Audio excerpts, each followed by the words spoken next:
তোমাদের পরবর্তীটা একটু একটু খেয়াল করে একটু দেখাই দিচ্ছি বিষয়গুলো। আমরা আজকে পড়ব হচ্ছে অপরিচিতা। দেখতেই পাচ্ছ আমাদের দুলাভাইয়ের লেখা।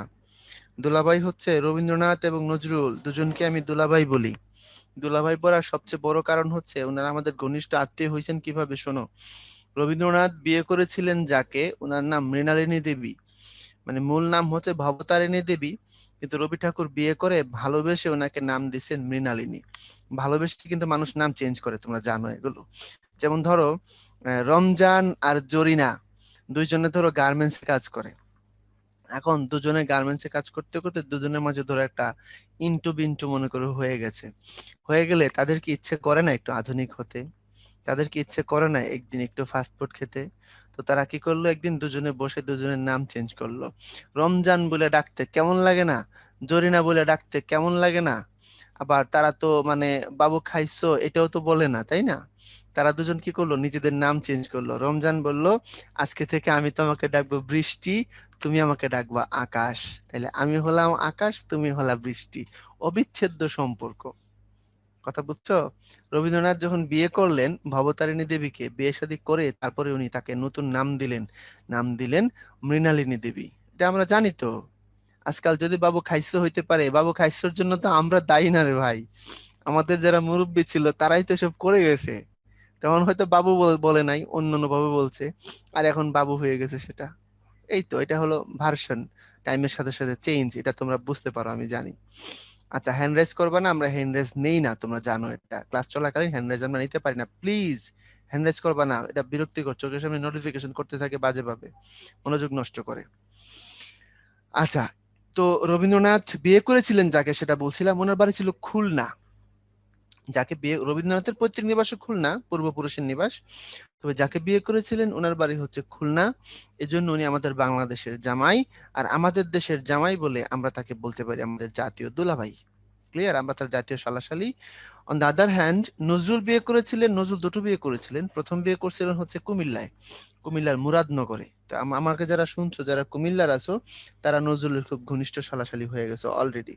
তো দুই দিক থেকে দুজন আমাদের দেশের জামাইয়ের আসনে কিন্তু তারা বসা। সো আমরা তাদেরকে কি বলতে পারি?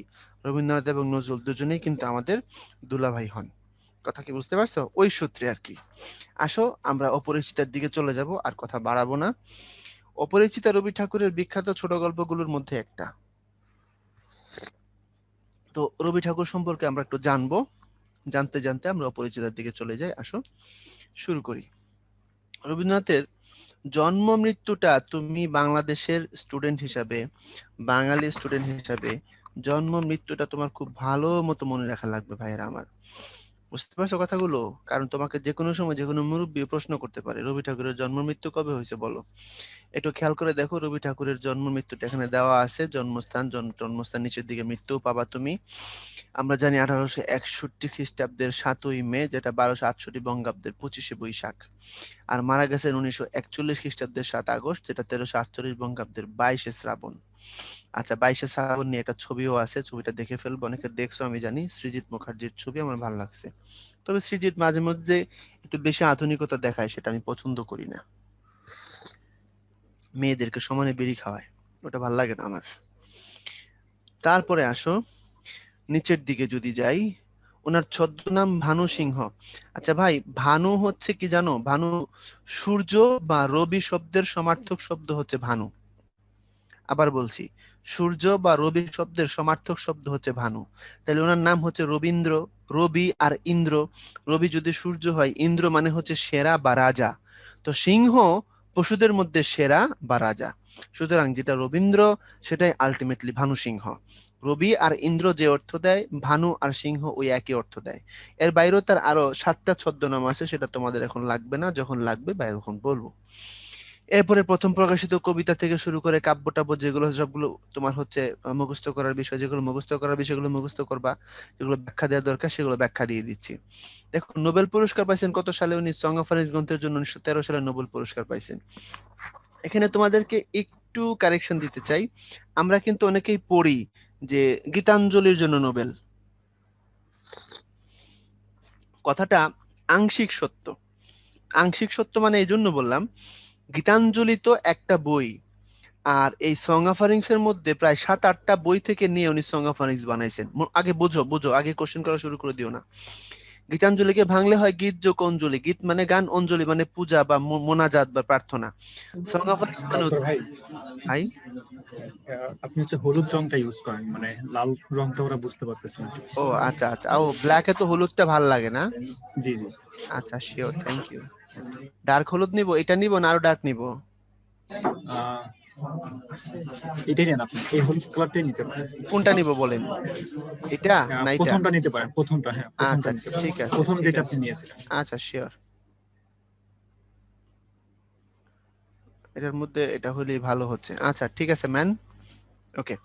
তো সং অফারিংস, এই সং মানেও গান, অফারিংস মানে হচ্ছে মোনাজাত বা প্রার্থনা। তো গীতাঞ্জলি কথাটাকে আক্ষরিক করতে বললে সং অফারিংস হয়। কিন্তু তুমি ভালো মতো জেনে রাখো, গীতাঞ্জলি বইয়ে যেগুলো আছে সং অফারিংস এ শুধু সেগুলো না, এর বাইরেও অন্যান্য কিছু বই থেকে নিয়ে উনি সং অফারিংস করেছেন। যেমন নৈবেদ্য থেকে নিছেন, খেয়া থেকে নিছেন, কণিকা থেকে নিছেন, শিশু ভোলানাথ থেকে নিছেন। এগুলো সব ওনার বই। তাহলে হুবহু যেটা গীতাঞ্জলি, হুবহু সেটা সং অফারিংস না। গীতাঞ্জলি থেকেও আছে, অন্যান্য কিছু বই থেকেও আছে। বুঝতে পারছো? গীতাঞ্জলি থেকে বেশি, ক্লিয়ার? গীতাঞ্জলি থেকে বেশি, প্রায় 54টা নিয়েছেন গীতাঞ্জলি থেকে। এই জন্য আমরা বলে থাকি যে গীতাঞ্জলির জন্য উনি নোবেল পাইছেন। কথাটা পুরোপুরি সত্য না ভাই, তোমাকে সঠিক ইনফরমেশনটা দেওয়ার চেষ্টা করছি। তো 1913 সালে উনি নোবেল পাইছেন, এটা আমরা জানি। আর পাঞ্জাবের জালিয়ানওয়ালাবাগে 1919 সালে তোমার ইংরেজরা ভারতীয়দের উপরে, আন্দোলনরত স্বাধীনতাকামী ভারতীয়দের উপরে গুলি করে অনেক মানুষকে মেরে ফেলছিল। সেই ঘটনার প্রতিবাদে রবি ঠাকুর নাইট উপাধি বর্জন করেছিলেন। নাইট উপাধি যার সাথে থাকে তাকে স্যার বলতে হয়। বুঝতে পারছো কি? তো এই জন্য রবীন্দ্রনাথ সেই ঘৃণায় নাইট উপাধি বর্জন করেছিলেন। তারপরে আসো, ব্রজবুলি ভাষায় রচনা করেছেন ভানুসিংহ ঠাকুরের পদাবলী। এখন নিশ্চয় প্রশ্ন করো, ভাইয়া ব্রজবুলি কি একটু বলেন তো? ব্রজবুলি হচ্ছে, আমি লিখে দেই নিচে ব্রজবুলি কি, তুমি শুনে আনন্দ পাবা। এই ব্রজবুলি হলো বাংলা প্লাস মৈথিলি ভাষার সমন্বয়ে একটি কৃত্রিম ভাষা, আধুনিক কবি ভাষা এটা বলতে পারো। আহ ব্রজবুলি দুটো ভাষার সমন্বয়ে তৈরি করা, একটা বাংলা আর একটা মৈথিলি। মৈথিলি ভাষা হচ্ছে ভারতের বিহার রাজ্যের পাশে একটা রাজ্য আছে নাম মিথিলা, এই মিথিলার ভাষাকে বলা হয় মৈথিলি। এই মৈথিলি আর বাংলাকে মিলিয়ে প্রথম ব্রজবুলি ভাষা তৈরি করেছিলেন বিদ্যাপতি নামের একজন কবি। সেটা মধ্যযুগে, অনেক আগের কথা। এই ভাষায় প্রচুর পরিমাণে রাধা এবং কৃষ্ণের প্রেম বিষয়ক লেখা আছে। আর পদাবলী সাহিত্য বললে তুমি বুঝবা রাধাকৃষ্ণের প্রেম বিষয়ক লেখা। আবার বলছি, পদাবলী সাহিত্য বললেই কি বুঝবা? রাধা আর কৃষ্ণের প্রেম বিষয়ক যত কবিতা আছে সবগুলোকে কি বলে? সবগুলোকে বলা হয় পদাবলী। রাধা কৃষ্ণের প্রেম বিষয়ক পদ, সহজে বলে দিই, রাধাকৃষ্ণের প্রেম বিষয়ক যে পদ সেগুলোকে বলা হয় পদাবলী। আর উনি ভারত এবং বাংলাদেশের জাতীয় সঙ্গীত রচনা করছেন, এটা সবাই জানো। শ্রীলঙ্কার জাতীয় সঙ্গীত উনি রচনা করেননি, শুধুমাত্র সুর করেছিলেন, এটাও জানো হয়তোবা। আর বসন্ত নাটকটা কাজী নজরুলকে, কালের যাত্রা শরৎচন্দ্রকে, আর তাসের দেশ নাটক উৎসর্গ করেছিলেন নেতাজি সুভাষ চন্দ্র বসুকে। এটা মুখস্থ করার জিনিস। এরপরে সামনে যদি যাই, তোমাদের জন্য একটা চমৎকার জিনিস এখানে দিছি, দেখো তো বিষয়টা কেমন লাগে। কেমন লাগে দেখো তো, শীতের মধ্যে গ্রিল চিকেন খাওয়ার আনন্দের মতো লাগছে না? দেখো, বিচিত্রতাময় মহুয়ার জন্মদিনে চিত্রা কল্পনা ও মানুষের গীতাঞ্জলি সোনার তরী বেয়ে বলাকা হলে বনফুল ছবি দেখতে গেল। সেখানে সন্ধ্যা সঙ্গীত ও প্রভাত সঙ্গীতের কণিকা ভেসে গীতাঞ্জলির কোল জ্বলে আসে নবজাতক সেজুতি। পুনশ্চ পত্রপুটে করেও কমল এবং শেষ লাগে উৎসর্গ করলেন। পরিশেষে চৈতালি, কণিকা, খেয়া ও পূরবী সঞ্চয় থেকে কোনো প্রশ্ন না করেই সানাই বাজাতে বাজাতে শ্যামলী হলে ভানুসিংহ ঠাকুরের পদাবলী ছবি দেখতে গেল। এগুলো রবীন্দ্রনাথ ঠাকুরের কিছু কাব্যগ্রন্থের নাম। বাই দ্য ওয়ে, রবি ঠাকুরের মোট কাব্যগ্রন্থ কিন্তু 56টা। এই 56টা কাব্যগ্রন্থ তো তুমিও মনে রাখতে পারবা না, ইভেন আমার নিজেরও 56টার নাম মনে নাই। ভাব নিয়ে তো লাভ নাই। তো যেগুলো তোমার মনে রাখলে ভালো হয়, কিছু তো মনে রাখতেই হয়, এটাও তো জানো। এই জন্য রবি ঠাকুরের কাব্যগ্রন্থগুলো এখানে সাজাই দিছি। তুমি যদি এখন থেকে প্রিপেয়ার্ড হও, আমার ভাইয়ারা মনোযোগ দিয়ে শোনো, অ্যাডমিশনের সময় তোমার চাপ অনেক কমে যাবে। একটা কথা মনে রাখবা, প্র্যাকটিসের মাঠে যে ঘাম ঝরায়, খেলার মাঠে তাকে রক্ত ঝরাতে হয় না। আবার বলছি, প্র্যাকটিসের মাঠে যে ঘাম ঝরাবে, খেলার মাঠে তাকে রক্ত ঝরাতে হবে না। সুতরাং এখন তোমার প্র্যাকটিসের মাঠ, ঘাম ঝরাও, নইলে কিন্তু খেলার মাঠে রক্ত ঝরবে। এরপরে আসো রবীন্দ্রনাথ ঠাকুরের উপন্যাসের নাম। উনি উপন্যাস লিখেছিলেন সব মিলে 12টি। এখানে তোমরা 12টা উপন্যাসের নামই পাচ্ছ। রাজর্ষি বউ ঠাকুরানীর হাটে শেষের কবিতার 4 অধ্যায় পড়ছিল, হঠাৎ শুনতে পেল ঘরে বাইরে সবার চোখের বালি গোড়া মেয়েটি নৌকাডুবিতে মারা গেছে। বাড়ির 2 বোন মালঞ্চ চতুরঙ্গের সাথে তার যোগাযোগ ছিল। এখন তোমাকে একটা কথা বলি, আমি অনেক স্টুডেন্টকে পাইছি যারা শেষের কবিতা বইটাকে কবিতার বই মনে করে। আমার ধারণা, আমি তো চা খাচ্ছি, বুঝতে পারছো, এখনো দুপুরে খাবার পেটে পড়ে নাই, চার উপরে আছি আর কি। বন্ধুর বাসায় গ্যাপ দিয়ে তোমাদের সাথে একটু গ্যাপ করে খেয়ে নেবো ফাঁকাত করে, বুঝতে পারছি। বন্ধুর বাসা মানে ধরো আমার নিজের বাসায়, বন্ধুর মার কাছে আমরা সবাই তার ছেলে, ওরকম। এখন খেয়াল করো তো, অনেকে শেষের কবিতাটাকে কি মনে করে, শেষের কবিতাটাকে আমি অনেককে পাইছি যারা হচ্ছে শেষের কবিতাকে মনে করে হচ্ছে কবিতার বই, কারণ বইয়ের ভিতরে যে কবিতা আছে, বুঝতে পারছো। কিন্তু শেষের কবিতা উপন্যাসের বই, এটা রোমান্টিক কাব্যধর্মী উপন্যাস। যদি পড়ো, অমিত, লাবণ্য এবং শোভনলালের ত্রিভুজ প্রেমের কাহিনী দেখতে পাবা। রবি ঠাকুরের শেষ উপন্যাস এটা। এখানে 12টা উপন্যাসের নাম আছে, মুখস্থ করবা। রবীন্দ্রনাথ ঠাকুরের কাব্যনাট্যের নাম। এখন নিশ্চয়ই প্রশ্ন করবা, ভাই কাব্যনাট্য কি, বলে ফেলেন দেরি না করে। কাব্যনাট্য হচ্ছে, এটা আলটিমেটলি নাটক, কিন্তু এটার আঙ্গিক এবং গঠন কৌশলের নাটক হলেও ভেতরে ডায়ালগ গুলো সবগুলো কবিতার ঢঙে। আমি আবার বলছি, এটা আঙ্গিক গঠন কৌশলের নাটক, কিন্তু ভেতরের যে ডায়লগ গুলো সেগুলো সবগুলো কিসের ঢঙে, কবিতার ঢঙে। কাব্যিক ডায়লগ, এর জন্য এটার নাম হচ্ছে কাব্যনাট্য। এরপর রবি ঠাকুরের সৃষ্টি সম্ভার এসে তোমাকে এক নজরে পরিচয় করায় দেই। ওনার কাব্যগ্রন্থ 56টা, কীর্তি পুস্তক 4টা মানে গানের বই, ছোট গল্প 119টা, উপন্যাস 12টা, ভ্রমণ কাহিনী 9টা, নাটক 29টা, কাব্যনাট্য 19টা, চিঠিপত্রের বই 13টা, গান 2232টা, সর্বনাশ করে ফেলাইছে না। অঙ্কিত চিত্রাবলী প্রায় 2000। রবি ঠাকুরের শেষ বয়সে বলা হয় যে উনি যখন মুরব্বী হয়ে পড়ছিলেন 70-এর পরে, উনি ছবি আঁকার দিকে মনোনিবেশ করেছিলেন, প্রচুর ছবি আঁকছেন তিনি ওই সময়টায়, বুঝতে পারছো। এগুলো হচ্ছে প্রায় 2000 ছবি হয়ে গেছে পরবর্তীতে। এখন আসো আমরা অপরিচিতার ভিতরে যাই।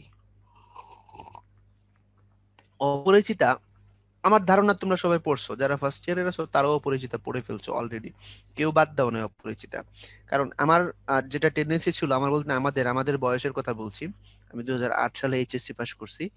আমাদের বইয়ে দুটো রোমান্টিক গল্প ছিল, একটা হচ্ছে রবীন্দ্রনাথের তখন ছিল হচ্ছে হৈমন্তী, তোমাদের এখন অপরিচিত, তখন ছিল হৈমন্তী। আর শরৎবাবুর ছিল বিলাসী। তো হৈমন্তী বিলাসী আমরা সবাই পড়তাম, কদিন পর পরই পড়তাম হৈমন্তী বিলাসী, কারণ কি, এটা পড়তে আরাম লাগতো। রোমান্টিক গল্প না, প্রেমের কথাবার্তা আছে, তো তো পড়বো না। তো অপরিচিতার মধ্যেও আমার ধারণা কিছু কিছু ফ্লেভার যেহেতু আছে, তোমরা পড়ছো গল্পটা, তো আমরা এখান থেকে তোমাকে কিছু তথ্য তুলে দিছি, তথ্য দিয়ে তুমি কি করবা সেটা তোমাকে কিছুক্ষণ পরে বলবো। আসো তোমাদের সাথে আমি গল্পটা একটু শেয়ার করি, গল্পটা একটু শোনাই তোমাদেরকে। আর রবি ঠাকুরের অপরিচিতা ম্যাক্সিমামে আমার ধারণা পড়ছো, আমি একটু চ্যাটটা ওপেন করি বিসমিল্লাহ করে। আমাকে একটু বলো তো, পড়ো নাই এমন কেউ আছো কি? সবচেয়ে ভালো লাগছে এই গল্পটা, পড়ো নাই এমন কেউ আছো? একটু নো বলো তো, আমি নো দেখতে চাই। সবাই তো পড়ছে আমি জানি, পড়ছে পড়ছে, হ্যাঁ। এই নো পাওয়া গেছে, শান্তা, কামটা কি করলি তুই? রাফি, গুলি করে মাইরা ফেলামু। আচ্ছা, বুঝতে পারছি, অনেককে পাওয়া গেছে, তারা হচ্ছে পড়ছে। আচ্ছা আচ্ছা, নো, সর্বনাশ। নো মানে এই গল্প না পড়লে তো তোমার বিয়ে শাদী হবে না, বদুয়া দিয়ে দেবো, একদম চিরকুমার থেকে যাবা। ওকে, ঠিক আছে, thank you thank you thank you.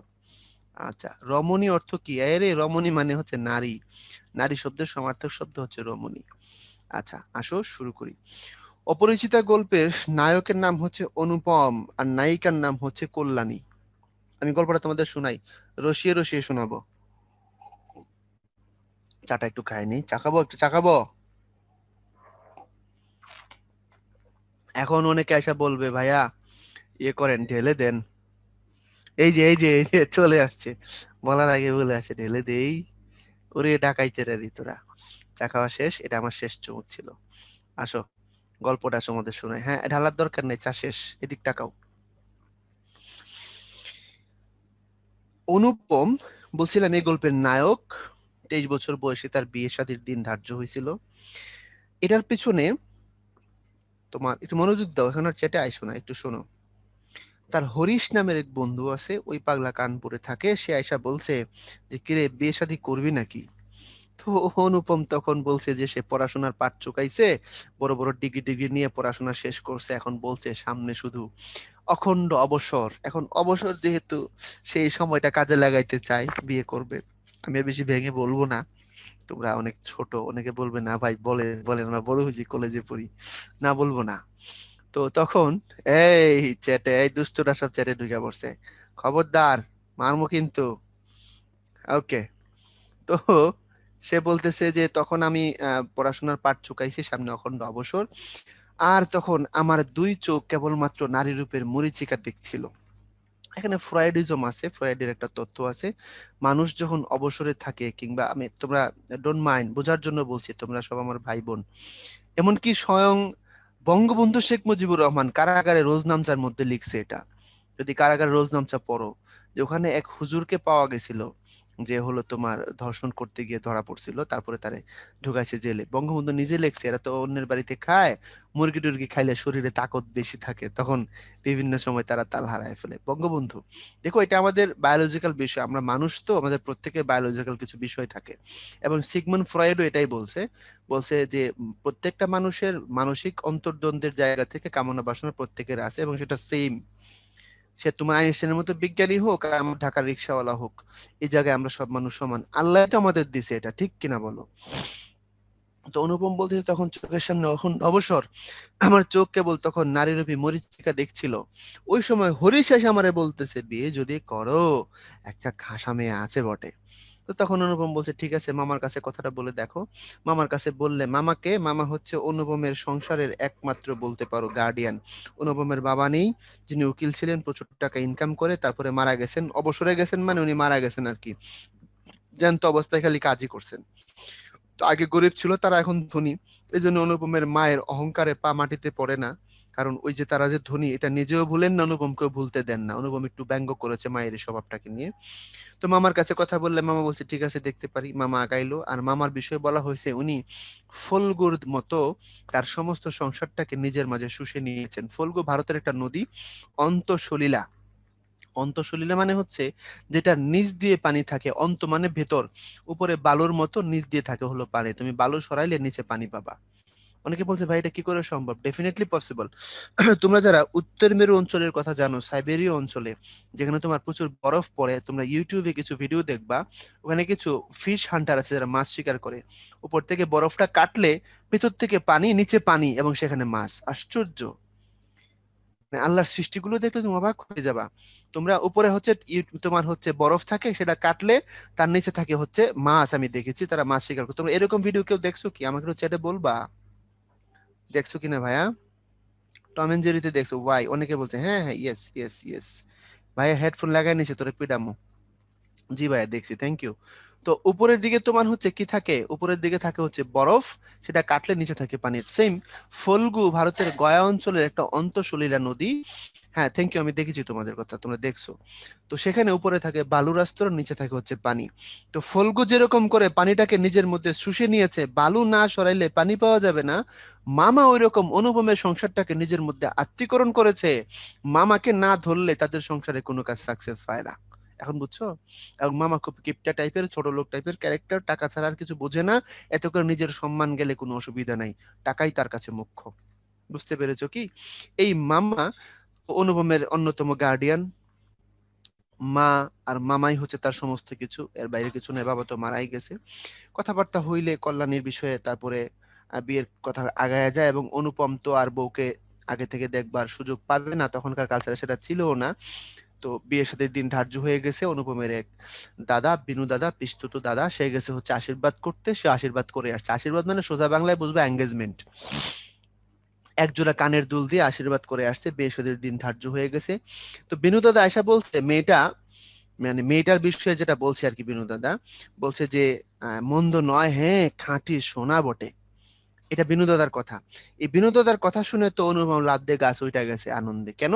কারণ বিনু দাদার ভাষা অনেক আট, সে সব সময় কথা একটু কম কম করে বলে, আর সে প্রশংসা করতেছে। অনুপম লিখছে আমরা যেখানে বলি চমৎকার, বিনু দাদা বলে চলন সই। সেই বিনোদতা আশা বলতেছে মন্দ নয়, খাঁটি সোনা, এর মানে অনেক সুন্দর মেয়ে কল্যাণী। কথা বুঝতে পেরেছো? তখন বিয়ের দিন ধার্য হইলে, বিয়ের দিনে হচ্ছে অনুপমরা কল্যাণীর বাড়িতে গেছে, বিয়ে শাদী করবে। তার মামা হচ্ছে লিডার, একদম বিশাল মনে করো, বলছে যে আমরা মোটামুটি সরস্বতীর বাগান পদদলিত করিয়া ভাঙ্গিয়া ছুড়িয়া গিয়ে উঠিয়াছি, অর্থাৎ এমন একটা অবস্থা, হই হই হই রই একটা কাণ্ডের মতো অবস্থা। তারা ওখানে গিয়ে উঠছে এবং বিয়েটা হচ্ছিল কলকাতায়। কল্যাণীরা থাকতো কানপুরে, কিন্তু চলে আসছে কলকাতায়। কল্যাণীর বাবা মিস্টার শম্ভুনাথ সেন, তার মা নেই তো, শম্ভুনাথ সেনই হচ্ছে তার বাবা মা, ওনারাই আসছে কলকাতায় বিয়ে উপলক্ষে। এখন বিয়ের বাড়িতে বসে বসে দর কষাকষি চলবে। এখন কেমনে চলবে এটা হলো পয়েন্ট, এখান থেকে প্রচুর কোশ্চেন হয়। বিয়ে বাড়ির যে কাণ্ডটা হয়েছিল ওটাই তো গল্পের টার্নিং পয়েন্ট। অনুপম যে কল্যাণীকে হারালো, সেটা তো ওই বিয়ে বাড়ির কুকর্মের কারণেই হারালো। তো সেখানে কি হয়েছে একটু শুনো। সেখানে গেলে সবাই উঠলে, সবাইকে হচ্ছে তোমার কল্যাণীর বাবা মিস্টার শম্ভুনাথ, টাক পরা মাথার মধ্যে ভদ্রলোক, মোটা গোঁফ আছে, উনি এসে রিসিভ টিসিভ করলেন। ওনার এক বন্ধু আইসা, সরি, রিসিভ টিসিভ করে নিয়ে গেল। তো উনি মোটামুটি টাইপের একটু চুপচাপ স্বভাবের মানুষ। আমরা এই তথ্যগুলো তোমাকে পরে সব দিয়ে দেবো, সবগুলো ভাইয়া তোমাদের জন্য রেখে দিয়েছি, এগুলো পরে নিচের দিকে গেলে তোমরা হচ্ছে পাবা।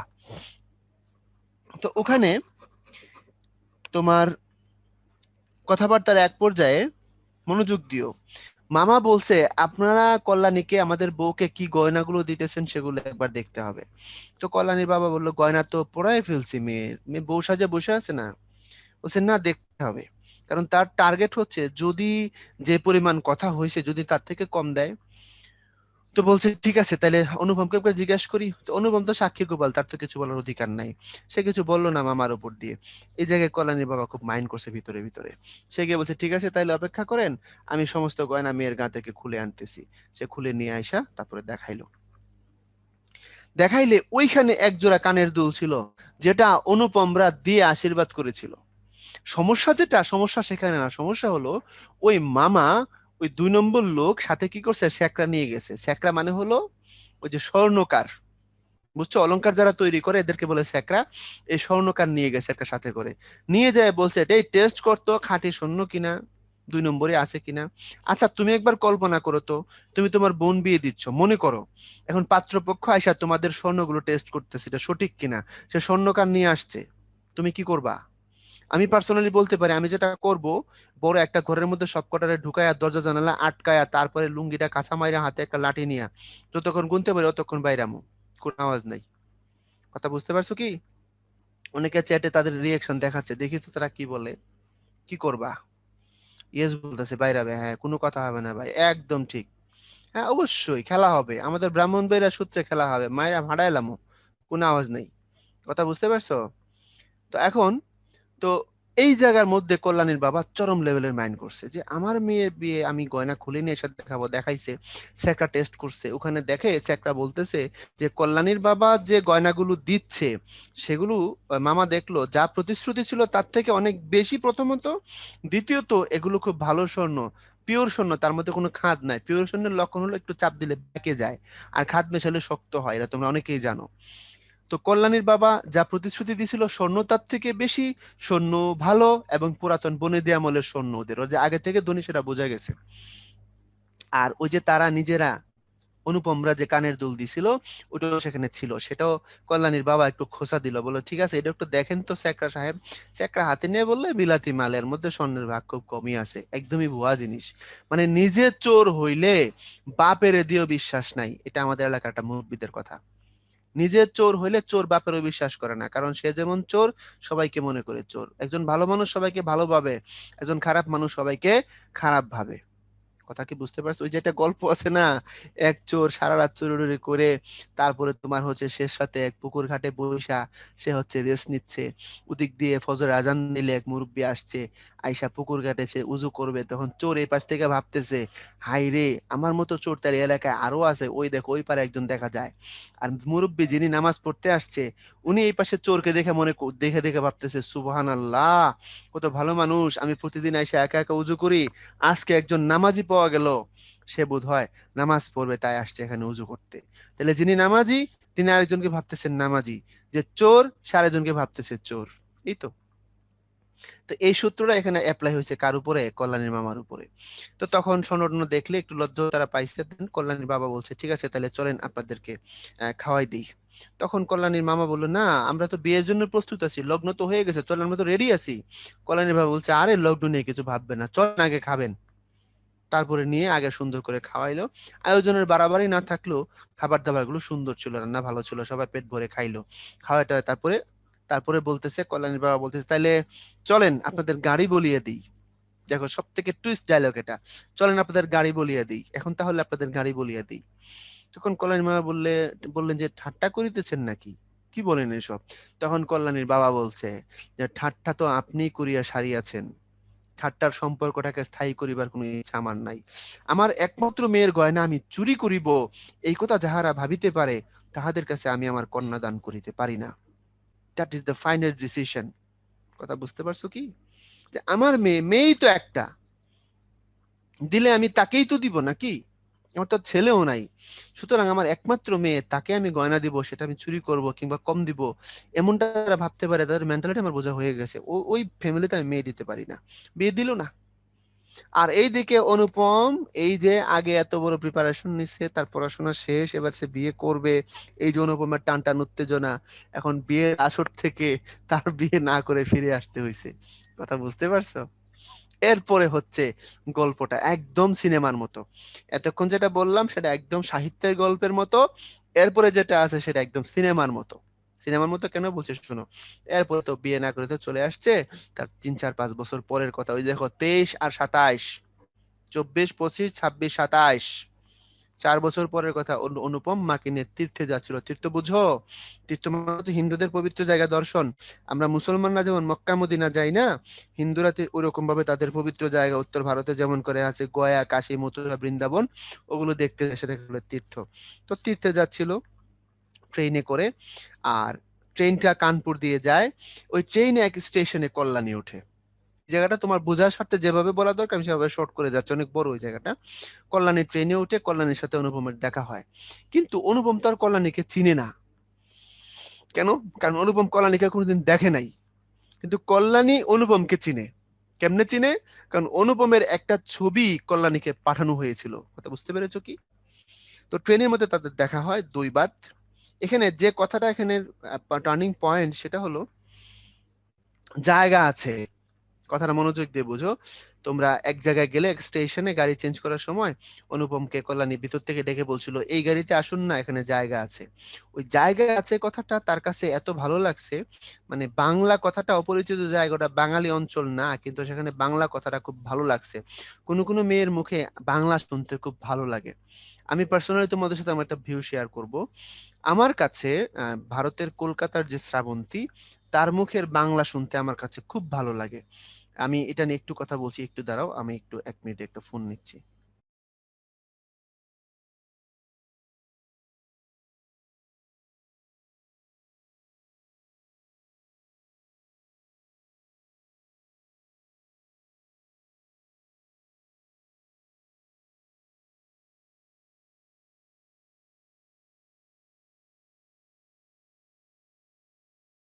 এই বলছিলাম যে কলকাতার শ্রাবন্তীর মুখের বাংলাটা আমার কাছে ভালো লাগে, আমি জানি না কেন। ওর বাংলাটা আমার কাছে খুব মধুর মনে হয়। তোমাদের কাছে এমন কেউ আসো যার কাছে মনে হয় ভাইয়ের ক্রাশ নাকি শ্রাবন্তী? এই পিডা মুতরে প্রত্যয় মেরে ফেলামো কিন্তু। হুম। আচ্ছা ঠিক ভাই, ঠিক। হ্যাঁ, ট্রেনে কি কলোনিয়ামকে চিনতে হ্যাঁ চিনতে পেরেছিল। আচ্ছা, যাতে অনেকের কাছে ভালো লাগে, আমি জানি না ভাই, আমি জানি না। রচনা ইউনিক, হ্যাঁ হতে পারে, হতে পারে হাসি দারুন। ভাই প্রত্যেকের বিষয়টা আলাদা, কিন্তু শ্রাবন্তের মুখে আমার কাছে বাংলাটা কেমন জানি একটু কেমন খুব টাচি মনে হয় আর কি। আমি আমার কথা শেয়ার করলাম। এখন খেয়াল করো তো, কল্যাণী বলছে এখানে আসুন, গাড়িতে আসুন, এই গাড়িতে জায়গা আছে, গাড়িতে মানে বগিতে আর কি।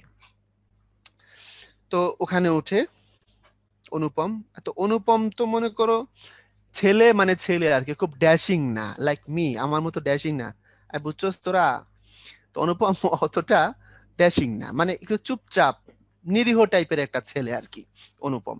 তো ওখানে তোমার উঠলে কল্যাণী তার হচ্ছে সাথে কিছু মেয়ে ছিল, ছোট ছোট মেয়ে, তাদের নিয়ে হচ্ছে এই এই আলাপ বলা, একজন বলছে আলা বলা, ভাই আপনারে দেখমু, এই মাইরা ফেলামু। আচ্ছা আচ্ছা আচ্ছা, ভাইয়ের বাসায় শ্রাবণ দিয়ে সেরা পরিবার এপিসোড হইতেছে। আচ্ছা, খেয়াল করো। তো কল্যাণী, বলছিলাম, কল্যাণী তার সাথে কিছু ছোট ছোট মেয়ে ছেলে ছিল, তাদেরকে নিয়ে কখনো ছানা বুট খাইতেছে, কখনো এটা সেটা খাইতেছে, কথা বলতেছে, গল্প করতেছে। অনুপমের মা কল্যাণীর দিকে বারবার করে তাকাচ্ছিল, দেখতেছিল কল্যাণীটাকে, মেয়েটাকে। অনুপম ভাবতেছিল মা হয়তো বা ভাবতেছে এরকম একটা মেয়ে আমার সামনে এভাবে হইচই করে বেড়াচ্ছে, মেয়েদের আচরণ তো এরকম আচরণ ঠিক না। অনুপম এমনটা ভাবতেছিল, এমন হইতে পারে। যাই হোক, এভাবে চলছিল।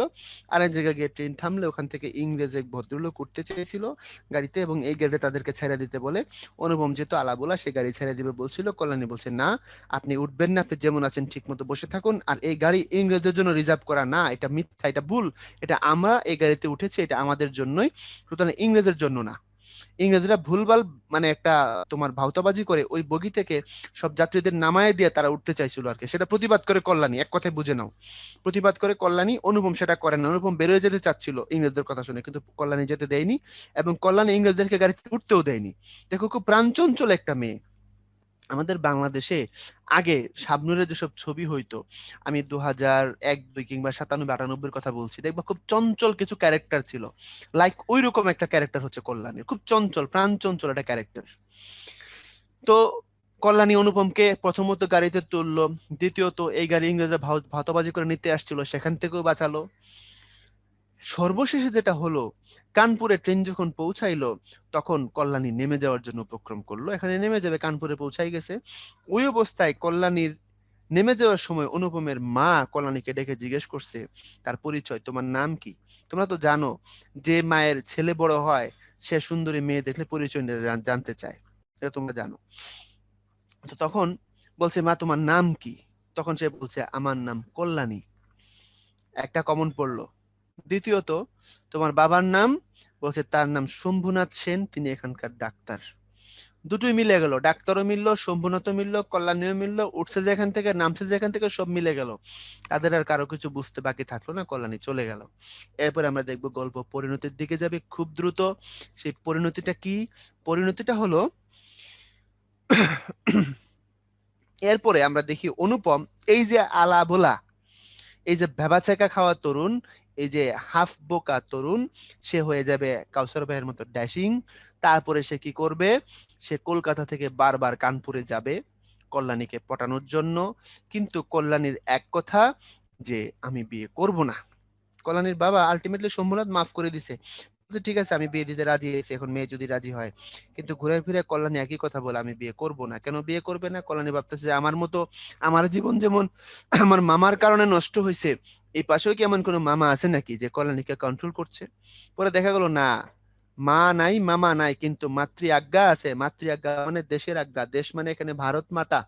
কল্যাণী প্রিপারেশন নিছে, কল্যাণী মাইন্ডসেট করেছে এইভাবে, সে বিয়ে করবে না, সে সারা জীবন দেশের সেবা করবে, ওখানে সে একটা স্কুলের টিচার, সে স্টুডেন্টকে পড়ায়, সারা জীবন মানুষ তৈরি করবে, সে সেবা করবে দেশের, স্টুডেন্টকে সার্ভিস দেওয়ার মাধ্যমে, সুনাগরিক তৈরি করার মাধ্যমে সে শিক্ষকতা করবে, সে বিয়ে করবে না। কথা বুঝছো কিনা? এখন অনুপম বলতেছে, এরপরেও আমি জানি কল্যাণী বিয়ে করবে না বলছে, কিন্তু ওই যে সে বলছে তার মনে জায়গা আছে, ওই যে গাড়ির মধ্যে শুনছিলাম জায়গা আছে, জায়গা পাওয়ার একটা ইচ্ছা আমার মাঝে আছে বলে আমি বারবার আসি, আমি কল্যাণীর সাথে দেখা করি, কথা বলি, এখানে কিছুদিন থাকি, তাকে বিভিন্ন কাজে হেল্প করি। হ্যাঁ ঠিক আছে, তার কাছাকাছি থাকতে পারি আর কি, তার কাছাকাছি থাকার সময়টা আমি খুব এনজয় করি। এটা হচ্ছে অনুপমের বক্তব্য। কথা বুঝতে পারছো কি? এটা অনুপমের বক্তব্য, আমি খুব এনজয় করি কল্যাণীর কাছাকাছি থাকার সময়টা। এরপরে বলছে, তোমরা কি মনে করতেছো আমি বিয়ে করার ইচ্ছা করি, বা আমি বিয়ে করব সেই একদম বদ্ধমূল ধারণা আমার আছে? না, বলছে ওই আশা আমি করি না, আমি যে তার পাশাপাশি থাকতে পারতেছি, ওই যে জায়গা আছে বলছে, এটাই আমার কাছে সবকিছু। এই ছিল গল্প ভাইয়ার। এখন বলো গল্পটা বুঝছো কিনা, আমি যতটুকু বললাম শুরু থেকে শেষ পর্যন্ত। ভাই আপনাকে তো দেখলাম না ড্যাশিং, সেটা বুঝবো কেমনে? হ্যাঁ দেখাবো না। ভাইয়া, ড্যাশিং ড্যাশিংটা কি? এটা আমার কাছে জিজ্ঞেস করতেছে, ভাইয়া কি বুঝাইছে? ড্যাশিং মানে বোঝে না? আচ্ছা আচ্ছা, বুঝতে পারছি, ঠিক আছে। আচ্ছা জি, বুঝলাম, হ্যাঁ। নাতিয়া বলছে আলহামদুলিল্লাহ বুঝতে পারছে, হ্যাঁ। মনে হয়, মনে হয় মানে, তুই বুঝোস নাই মনে হয় মানে, পাগলি বলে কি? আচ্ছা বুঝছি, ক্রিস্টাল ক্লিয়ার, তানভীর বলছে, হ্যাঁ। আপনার ভিডিওটা অন করেন। আচ্ছা ভিডিওটা অন করব, চেহারাটা শুকায় রয়েছে তো, আমি খায়া দেয়নি বেটা, একটু একটু মানে বুঝোস না, ভাব, একটু ভাব আছে না বেটা। আচ্ছা, টুরু লাভ, আচ্ছা বুঝেছি, আনফিনিশড লাভ স্টোরি। ইয়া, নাবিল বলেছে ভাইয়া আনফিনিশড লাভ স্টোরি, চমৎকার কথা বলছে। তো এই ছিল কাহিনী, তোমাকে যেভাবে বলে দিয়েছি তুমি সৃজনশীল লিখতে পারবা, তোমাকে আটকাতে পারবে না। এখন গল্প থেকে কিছু তথ্য একটু তাকাও, এই শুরু থেকে শেষ পর্যন্ত আমি তোমার জন্য কিছু তথ্য কি করছি, সাজায় রাখছি। বুঝতে পারছো? তুমি এটাই কিন্তু শেষ না, this is not the ultimate decoration. তুমি তোমার মতো করে এগুলোকে সাজাবা শুরু থেকে শেষ পর্যন্ত, গল্পটা পড়বা, সাজাবা। সাজালে যেটা হবে, তুমি যাবতীয় অবজেক্টিভ দিতে পারবা, তুমি যাবতীয় জ্ঞানমূলক দিতে পারবা, আর সৃজনশীল তো অটো সলভ হয়ে যাবে। বুঝতে পারছো? যতটুকু বলেছি সব তথ্য এখানে আছে। একাডেমিক বলে তো লম্বা করে গল্প বলছি, একাডেমিক না হলে আমরা তো গল্প বলি না কখনোই। ওকে, তারপরে আসো, এই যে প্রজাপতির সঙ্গে বিরোধ নাই কার, পঞ্চস্বরের, এটার ব্যাখ্যা কি? প্রজাপতির সঙ্গে কার বিরোধ নাই? পঞ্চস্বর মানে মদন বা কামদেব, আর প্রজাপতি মানে বিবাহের দেবতা। অর্থাৎ যখনই, দেখো কত খুব বিরোধ, মানে কি বলে, কথার মধ্যে খুব কি বলে গভীরতা আছে, আমি তোমাকে বলছি একটু শুনো। প্রজাপতি মানে বিবাহের দেবতা, আর পঞ্চস্বর মানে মদন বা কামদেব, প্রেমের দেবতা। এখন দেখো তো, যখনই তোমার অনুপমের ভিতরে প্রেম জায়গায় উঠছিল, যখনই তার নারী সঙ্গ দরকার ছিল, তখনই প্রজাপতি তার জন্য বিয়ের ব্যবস্থা করেছে। কথা বুঝছো? ওইটাকে মিন করে অনুপম লিখেছে প্রজাপতির সঙ্গে পঞ্চস্বরের কোনো বিরোধ নাই, অর্থাৎ পঞ্চস্বর কি চাইছে প্রজাপতি সেটা বুঝে মাইনা নিয়েছে। এই হচ্ছে কথা। বুঝছো কি? অনেক অনেক কথা বলতে চাই, বলতে পারছি না, ভুল বোঝাবুঝি তৈরি হয়ে যাবে। আমার ছোট বোনেরা আছে, কেউ কেউ বলবে ভাইয়াটা কি বললো। সামনাসামনি থাকলে বলা যায়, কিন্তু দূরে তো মানে ভুল বোঝাবুঝির সুযোগ থাকে। এই জন্য সাহিত্যরে ভাই আমরা যতটুকু রস দিয়ে পড়ানোর দরকার ততটুকু দিতে পারি না, সেফ থাকতে হয়, বুঝো না? এরপরে আবার দিনকাল ভালো না। তারপরে হচ্ছে যেখানে ছিলাম, শম্ভুনাথের বয়স 40-এর কিছু এপার কিংবা ওপার। সাদিয়া বলছে বুঝি নাই ভাইয়া। ও আল্লাহ, বুঝি নাই ভাইয়া, কি বুঝে নাই সাদিয়া? সাদিয়া কি বুঝো নাই ভাই, একটু বলবা গল্পটা না এখনকার ব্যাখ্যাটা? আমার সময় বিরোধ থাকে, এটা কে বলছে রে? তাসিন, তোর সময় বিরোধ থাকে? তোর এখন বয়স কত? তোর কেমনে বুঝলি তোর বিরোধ থাকে? কল্পনাকে আপনার মুখে এক মনে হচ্ছে, প্রমা পিটামো কিন্তু, বলে কি? আচ্ছা, একটু একটু একটু একটু খেয়াল করি। আমার আমার পুরো নাম নাহিদ কাউসার না, আমার নাম কাউসার ভাই, কাউসার আহমেদ। আচ্ছা, খেয়াল করো, প্রজাপতির সঙ্গে বিরোধ নেই পঞ্চস্বরের। পঞ্চস্বর মানে হচ্ছে মদন বা কামদেব বা প্রেমের দেবতা, আর প্রজাপতি হচ্ছে বিয়ের দেবতা। তো যখন অনুপমের মন চাচ্ছিল বিয়ে করবে, তখনই তার বিয়ের সময়টা ঘনিয়ে আসলো, বিয়ের ব্যবস্থা হয়েছিল। এটাকে মিন করে সে বলছিল যে মনের ডিমান্ডের সাথে সাথে প্রজাপতি বিয়ের ব্যবস্থা করেছে, এই জন্য প্রজাপতির সাথে পঞ্চস্বরের কি নাই, বিরোধ নাই। এখানে দেখো, শম্ভুনাথের বয়স 40-এর এপার বা ওপার, চুল কাঁচা, গোফ পাক ধরিতে আরম্ভ করিয়াছে। শম্ভুনাথ বড়ই চুপচাপ, শম্ভুনাথ নিতান্ত নির্জীব, তেজ নাই, ব্যবহার নেহাত ঠান্ডা, বিনয় অজস্র নয়, মুখে কথা নেই, কোমরে চাদর বাঁধা, গলা ভাঙা, মাথা টাক পরা, গায়ের রং মিশকালো, শরীর বিপুল, নেহাত ভালো মানুষ ধরনের, ভেতরে বেশ একটু জোর আছে। মানে শম্ভুনাথ সম্বন্ধে যত কথা আছে সব এখানে লেখা আছে। বুঝতে পারছি তোমাকে কথাগুলো, এইভাবে আমরা তোমাকে তথ্যগুলো সাজাই দিয়েছি, তোমার আর সমস্যা হওয়ার কথা না। এখানে সমস্ত উদ্ধৃতিগুলো আছে। ও হে, মেয়ে যদি বলো, একটি খাসা মেয়ে আছে, এটা কে বলেছিল? হরিশ বলছিল। আর মেয়েটাকে দেখে এসে বিনু দাদা বলছিল মন্দ নয়, হ্যাঁ খাঁটি সোনা বটে। আর সে বলেছিল চলন সই, উক্তিটি বিনু দাদার, মানে তোমার কল্যাণী কি নিয়ে বলে না আর কি, বিনু দাদা এজ ইউজুয়াল যেটা খুব ভালো হয় সেটাকে চলন সই বলে, এ আর কি। তারপর এ আর দেখিব কি, হাতে খাদ না এমন শোনা এখনকার দিনে ব্যবহারই হয় না, সেক্টর উক্তি। এটা হচ্ছে কল্যাণীর বাবা যে স্বর্ণ দিছিল সেটাকে দেখে বলছিল। এইটা একবার পরখ করে আর দেখো তো, এটা শম্ভুনাথ বাবু, এটা কোনটা? এটা হচ্ছে কল্যাণী দে কি বলে ই করার জন্য, কি বলে আশীর্বাদ করার জন্য অনুপমরা যেটা দিছিল ওই ইয়ারিংটা। না এখন সবাই তো হইবে না, চলুন আগে আপনাদের খাওয়ায়া দেই। যখন শম্ভুনাথ মনে মনে ডিসিশন নিয়েছে এই ভ্যামরাদের কাছে আমি আমার মেয়ে বিয়ে দেব না, তখনই বলছে এখন সবাই বসতে হইবে না, চলুন আগে আপনাদের কি করি, খাওয়ায়া দিই। তবে আপনাদের গাড়ি বলিয়া দিই, উক্তির শম্ভুনাথ বাবুর, এই যে খাওয়া শেষ, চলে যান। তখন মামা বলছে ঠাট্টা করিতেছেন নাকি? শম্ভুনাথ বলেছে ঠাট্টা তো আপনিই করিয়া সারিয়াছেন, ঠাট্টার সম্পর্কটা স্থায়ী করিবার ইচ্ছা আমার নাই। গাড়িতে জায়গা আছে, কল্যাণীর উক্তি সম্পর্কে অনুপমের ভাবনা। ওই যে গাড়িতে জায়গা আছে যে বলছিল, আর অনুপম ভাবতেছে জায়গা তো আমি পাবোই, মনেও পাবো। না আপনি যাইতে পারিবেন না, যেমন আছেন বসিয়ে থাকুন। অনুপমকে কল্যাণী, ওই ইংরেজরা যখন আয়সা বললো যে এই গাড়িটা আগে থেকে রিজার্ভ করা, তোমাদের ছেড়ে দিতে হবে, কল্যাণী বুঝতে পারছে এটা ভাওতাবাজি। তখন সে বলছে না, আমরা থামবো না, আমরা নামবো না। কিন্তু অনুপম নামতে চাইছিল, তখন বলছিল না আপনি যাবেন না, যেমন আছেন বসে থাকুন। তিনি এখানকার ডাক্তার, তাহার নাম শম্ভুনাথ সেন, এটা কল্যাণীর উক্তি। আমি বিবাহ করিব না, কল্যাণীর উক্তি এটা, এবং মাতৃ আজ্ঞা এটাও কল্যাণীর উক্তি। মাতৃ আজ্ঞা বলতে সে মা বলতে দেশকে বুঝাইছে, অর্থাৎ সে দেশের সেবা করবে। এখন সে কি করবে না, বিয়ে করবে না। তারপরে খেয়াল করো, আমরা যদি আগে বাড়ি, একটু যদি সামনে যাই, তাহলে তোমাদের জন্য আর কি কি তথ্যের সমাহার আছে। এখানে তোমার হচ্ছে কিছু শব্দার্থ আছে, একটু মনোযোগ দিয়ে দেখো শব্দার্থগুলো। তোমার হচ্ছে আহ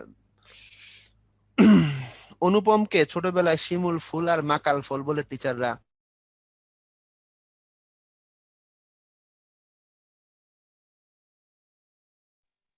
কাউসার ভাইয়া,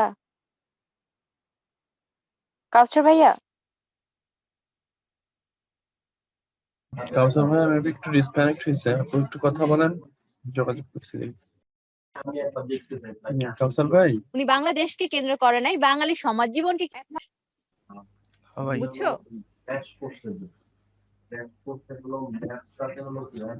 2050 পর্যন্ত ব্রেক দেওয়া হয়েছিল, আপু কথা বলতেছে। 50 পর্যন্ত ব্রেক? হ্যাঁ, এর ভিতরেই তন্নি আপু কথা বলতেছিল। ভাই আমি কিউ&এ এর আনসার গুলো দিচ্ছিলাম আর কি, অনেক কোশ্চেন জমে গেছে তো লিখে। আচ্ছা দেও তাহলে, আমি কি তাহলে কয়টা খায়া নিব হ্যাঁ আপনি যা এই বলেন ফাঁকে? ভাইয়া, প্রবলেম নাই, আপনি যা বলেন। না কি করব, সময় তো ওদের কিছু নষ্ট হয়েছে, কেমনে এটা ম্যানেজ ভাই করবো আমি এটাও তো। কিউ&এ গুলো লিখে দিয়ে দিব, প্রবলেম নাই, আপনি আপনি শুরু করলে করেন, আমার কোনো সমস্যা নেই, আমি লিখেই দিয়ে দিব। তুমি লিখে দিয়ে দিবা? হ্যাঁ পারবো, হ্যাঁ হ্যাঁ, কোনো সমস্যা নেই। গ্যাপ না নি, গ্যাপ নিলে, ব্রেক নিলে যদি আমি খাইতে যাই আবার ক্লাস শেষ করতে হবে, সময় পাবো না। খাওয়া আজকে ক্লাস শেষ করার পরেই, আল্লাহ যা করছে, বাঁচলে বাঁচুন, মরলে মরমু, আর বাইসা থেকে আর কি হবে। যা কাউসার, মরে যা। এই তোমরা আচ্ছা, কিউ&এ তে আর কোশ্চেন কিন্তু কইরো না, এগুলো আনসার দিতে থাকি, করলে ভিডিওতে আসতে রিলেটেড পারেন কোশ্চেন করো, ভাই, ভাই ভাব নেন করলে কেন? রিলেটেড কোশ্চেন করো। তাসনিন মারমু।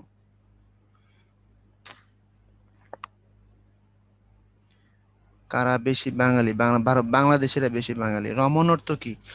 একজন এই প্রশ্নটা দুইবার দেখলাম, পাগলা রে। রমণ শব্দের অর্থ হচ্ছে স্বামী স্ত্রীর মিলন, মিলনকে রমণ বলে। রমণী কথাটা রমণ থেকে আসছে। রমণী অর্থ হলো যার সাথে রমণ করা যায় তাকে রমণী বলে, এই জন্য এটা হচ্ছে রমণী, বুঝছো? আচ্ছা আমি অ্যানোটেশন গুলো দিয়ে আবার আপ দিবনে। আমরা এখানে ছিলাম মাতৃ আজ্ঞা, কল্যাণীর উক্তি, এরপরে ছিলাম আন্দামান দ্বীপ। আন্দামান দ্বীপ হচ্ছে ভারতের কেন্দ্রশাসিত একটা অঞ্চল, বঙ্গোপসাগরে পড়েছে এই দ্বীপটা। দ্বীপের নাম হচ্ছে আন্দামান বা আন্ডামান, এখানে লিখছে আন্ডামান, কিন্তু এটা এখন আন্দামান বলে উচ্চারিত হয়। মনু, মনু মূলত হচ্ছে তোমার হিন্দু ধর্ম অনুযায়ী আদি পিতার নাম মনু। আবার মনু সংহিতা নামে একটা নীতিবাক্যের বই এদের আছে, তোমরা জানো এগুলো।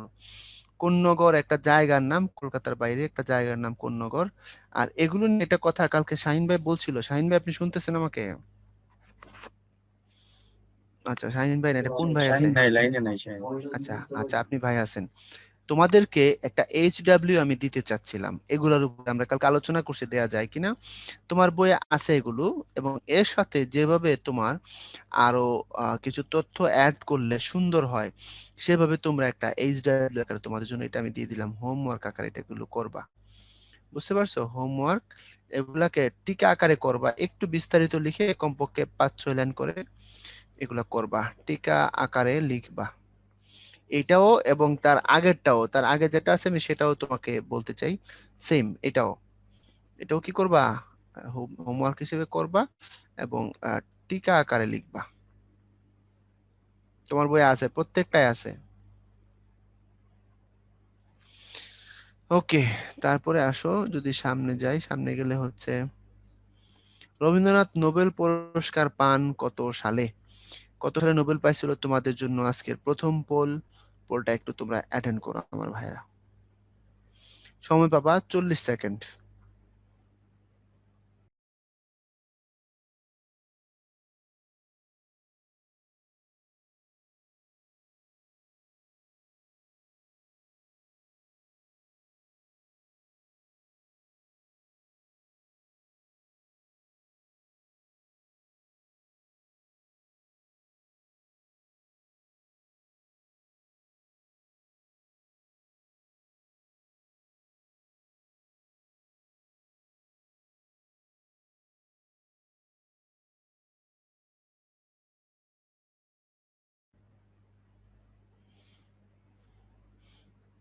ওকে, টাইম আপ।